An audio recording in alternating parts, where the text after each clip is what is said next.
Hello दोस्तों, कैसे हैं आप लोग। चलिए आज आपको 1 से 1 to 12 आपको क्वेश्चन आंसर दिया हुआ है। आपको इसमें बनाना है, कम से कम आपको 10 क्वेश्चन सही होना चाहिए। तो पहला क्वेश्चन हम देखते हैं कि रेडियो एक्टिविटी की खोज किसने की थी। चलिए पहला आंसर आप लोग बताइए, रेडियो एक्टिविटी की खोज किसने की थी। चलिए सही है, सही जवाब है, बताइए सही है। सही है, बाकी लोगों का और जवाब आना चाहिए। सही है, सही है। चलिए अब हम बताते हैं, राइट आंसर हो गया आपका पहला का डी, हेनरी बेकुलर। राइट आंसर क्या है, हेनरी बेकुलर।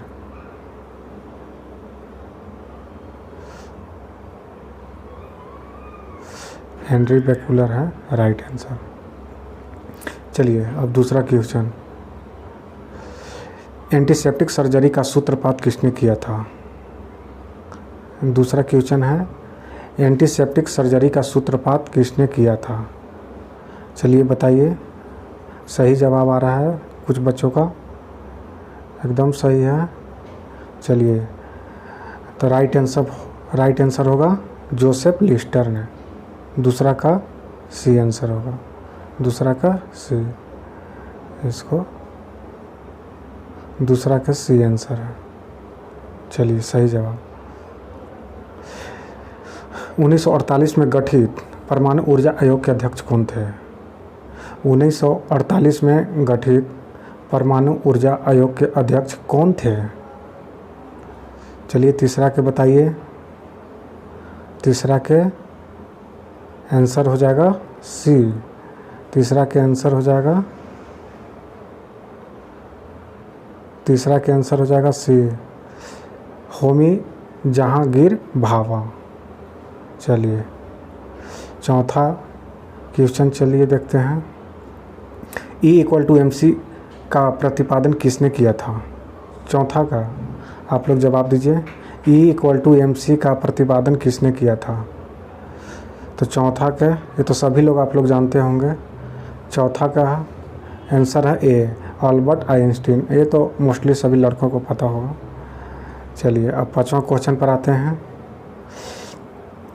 सापेक्षिकता का सिद्धांत दिया था, ये किसने दिया था। सापेक्षिकता का सिद्धांत किसने दिया था। चलिए बताइए, सही जवाब आ रहा है।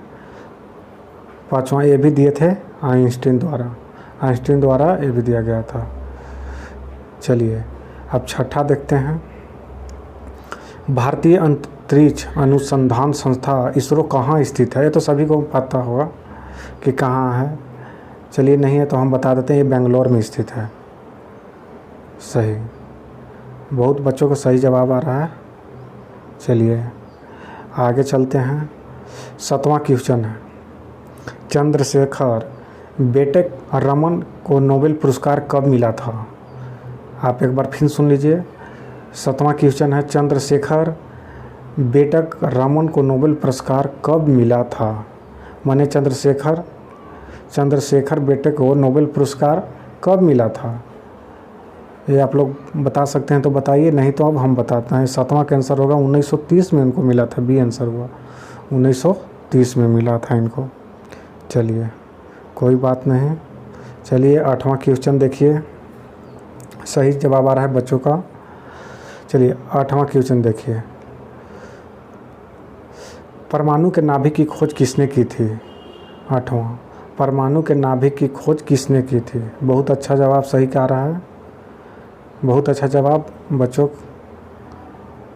चलिए तो हम बताते हैं, सही आंसर हो गया रदरफोर्ड। 8वां का आंसर हो गया ए।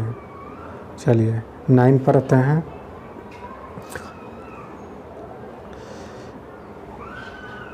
9 पर आते हैं, सूर्य के